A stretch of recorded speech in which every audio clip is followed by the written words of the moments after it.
Hi everyone, welcome back to my channel. Today we're having an early look into a game called Dungeons of Sundaria. It's a game developed and published by Industry Games, a company that's not exactly known for any famous video games that I know about. Nevertheless, they were kind enough to provide me with a key for the game. I actually requested to get a key because I looked through their trailers and things for the game, and I was actually quite intrigued because as a former World of Warcraft addict player, anytime I see a video game that kind of reminds me of that feeling of playing World of Warcraft for the first time, I'm just interested. I've sort of get that itch to try the game and see if I can sort of replicate that feeling again. To be fair, I haven't spent too much time playing the game yet. I've played about 5 hours playing the ranger or hunter.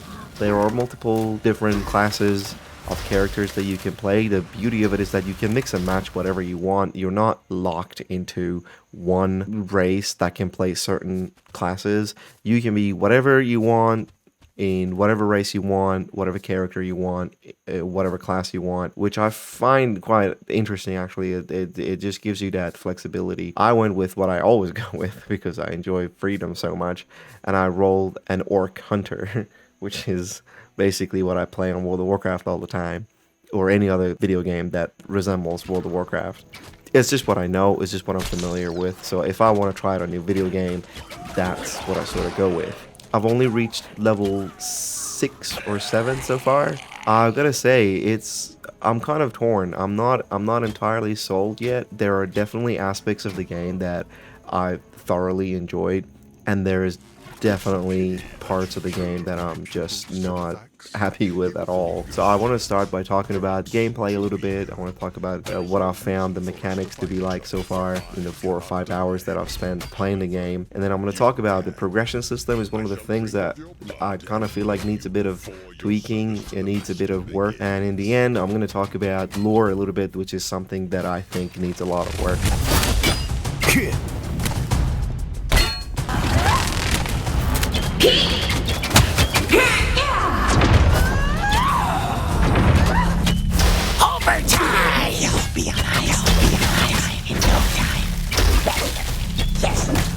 Dungeons of Sundaria is a fighting adventure role-playing video game. It's sort of got some fantasy elements to it.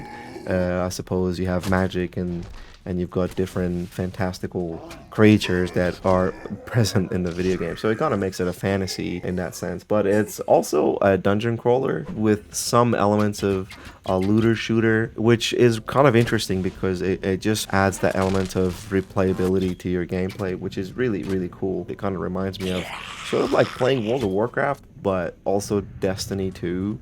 In a way, which I understand that Destiny 2 is also like an MMORPG in a way, but what I mean by that is kind of like the aesthetics of World of Warcraft with the elements of Destiny 2. The progression system I found to be kind of tedious, to be honest. Once you reach level 20, which I haven't yet, but when you look at the screen that talks about reaching level 20 and getting heroism and things like that, when I was looking at it, it kind of really turned me off a little bit when I found that when you reach level 20, you don't really get anything exciting except for the fact that you just kind of upgrade your abilities little by little. Like, really? That's it? And by the way, it takes a very long time to level your character. I mean, each dungeon is at least like an hour and a half long. I played solo, right? And this is a game that you can co-op with other people, and I bet you that it's probably going to be faster to get through dungeons when you're with 3 or 4 people. Is probably going to be a lot more fun. But I just wanted to play by myself. Playing solo is definitely doable. There's different levels, there's different difficulties that you can pick for each dungeon that you can play in, which is totally fine. I mean, as a solo player, playing on normal mode, I had no trouble clearing a dungeon. It just took too fucking long to do it. I want to say at least an hour and a half per dungeon. To be fair, you can abandon a dungeon halfway through. Well, not technically abandon, but you can just leave the dungeon and then go back to your checkpoint. So for example, if you sort of want to have a break, you can leave the dungeon, go back to the village or whatever, and then when you're ready to pick it up again, you can continue back in the dungeon at a checkpoint. So that's pretty cool. But if I'm sitting down to clear a dungeon in one sitting, I don't really get that sense of achievement if I have to do it over 3 days. I'd rather just sit down for 20 minutes, 25 minutes, do the dungeon, get it done and over with, and have that sense of achievement. But it's good to know that you're not stuck. That's really nice. I'll give them props for implementing that system. And the last bit that I want to talk about is the lore, the story, which this is where I was shocked when I found out that this game is out to full release and is not still in early access. The story is essentially non-existent. I mean, if you want to sit and read a bunch of text, sure, but it's really nothing. There's nothing there. There's no introduction. When you make a character, you're shown this screen of different places that you can go into to speak to different people. They give you a bunch of quests, but there's nothing interesting about it. There's nothing that made me want to go, oh wow, that's an interesting quest. I wonder what's going to happen when I go and try to do that. These characters are lifeless. There is nothing behind them. There is nothing interesting about them. You don't know anything about them. I tried to look things up online to see if perhaps they're based on another universe, and as far as I could tell, I mean, I could be wrong here, so please let me know in the comments if I'm wrong, if I've missed it. Can someone please correct me, because I just found it so absurd that the story and the lore was non-existent essentially. So as much as I enjoyed the gameplay and the little bit that I enjoyed the progression system, I really did not enjoy the story or the lore, because it just doesn't exist to me.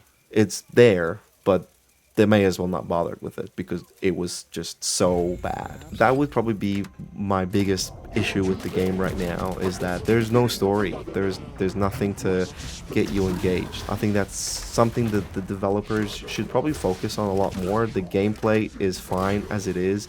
The progression system could use a little bit of tweaking, but they definitely need some backstory. They definitely need to implement some way of telling a story through the gameplay to keep the players entertained and invested in this universe. I'm trying my best to make a full review of the game as well, so if you would like to see that at some point, I would really appreciate it if you would subscribe to the channel. If this video was helpful in any way, if you could like it, and if you didn't like it, please dislike it so that I could sort of tell that I need to improve things.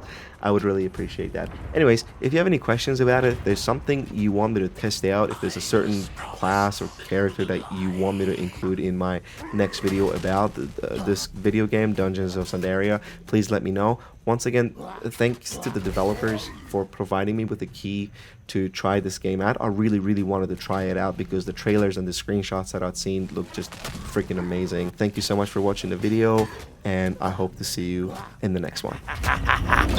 More bones for the fire!